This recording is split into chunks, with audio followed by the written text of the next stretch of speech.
Live from Fargo and serving you on TV, online, and on the go, this is Valley News Live at noon. We begin with breaking news. We now know the name of the man found dead on Island Park on Friday. Fargo police have identified the man as 37-year-old William Kaiser of Fargo. Officials say the man was found dead around 3:15 Friday afternoon at Island Park. Police say Kaiser's death is not considered suspicious and no autopsy will be performed. Now to more breaking news. Becker County Sheriff's Office is asking for the public's help in finding 58-year-old Paul Sandstrom. Authorities say they received a report of a missing hunter yesterday afternoon around 3:45. Sandstrom was last seen in the Gardner Lake area near northern Becker County. Sandstrom's friends say he failed to meet with the hunting group at 11:30 that morning. He was last seen wearing orange and black hunting clothing. If anyone has information on Sandstrom's whereabouts, please contact the Becker County Sheriff's Office, and that number is provided on the bottom of your screen. New for you at noon.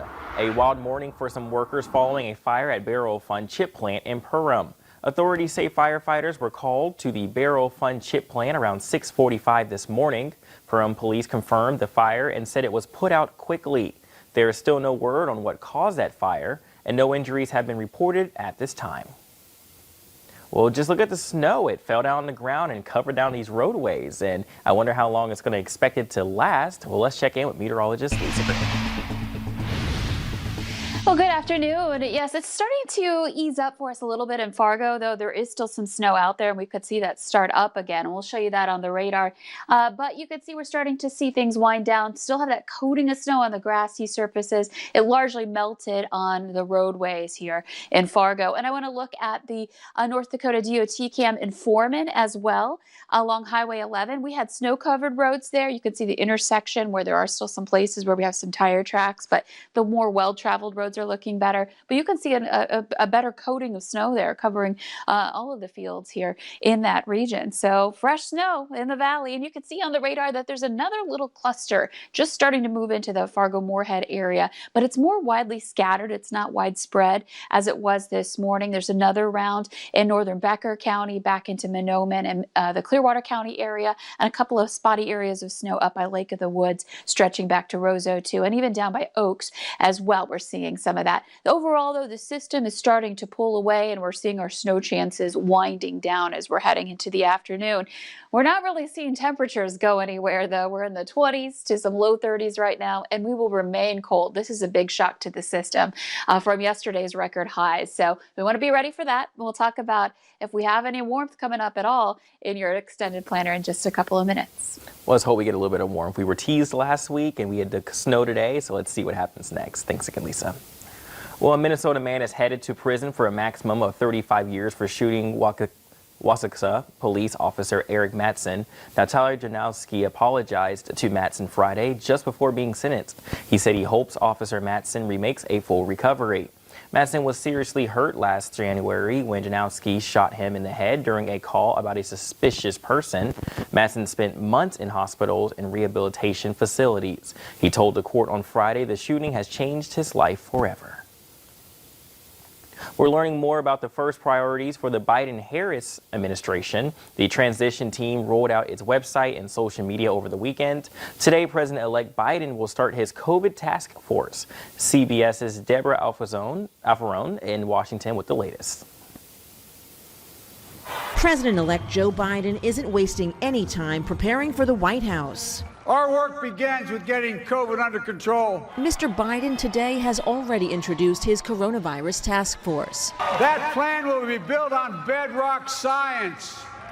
It will be constructed out of compassion, empathy, and concern. Former Surgeon General Vivek Murthy and former FDA Commissioner David Kessler will lead the group. Joe Biden is going to make good on his promises on the campaign trail. CBS News has learned President-elect Biden is expected to unveil a series of executive orders on his first day in office. They include rescinding President Trump's travel ban on several Muslim-majority countries, reinstating the DACA program, and rejoining the World Health Organization and the Paris Climate Agreement. This is what the American people voted for. This is what they want to see. President Trump has yet to concede the election, while his campaign pursues legal challenges in several battleground states. Many elected Republicans are supporting his fight. Do not concede, Mr. President. Fight hard. But legal experts say the campaign's arguments lack evidence. Even if they had merit, which the vast majority of them do not, they wouldn't result in the overturning of the election. They might result in a few dozen ballots here or there being thrown out. President-elect Biden is ahead by about 45,000 votes in Pennsylvania and 10,000 votes in Georgia. Deborah Alfarone, CBS News, Washington. Senior White House officials tell CBS News the president will concede when all legal options are exhausted and when the final numbers reflect a Biden win.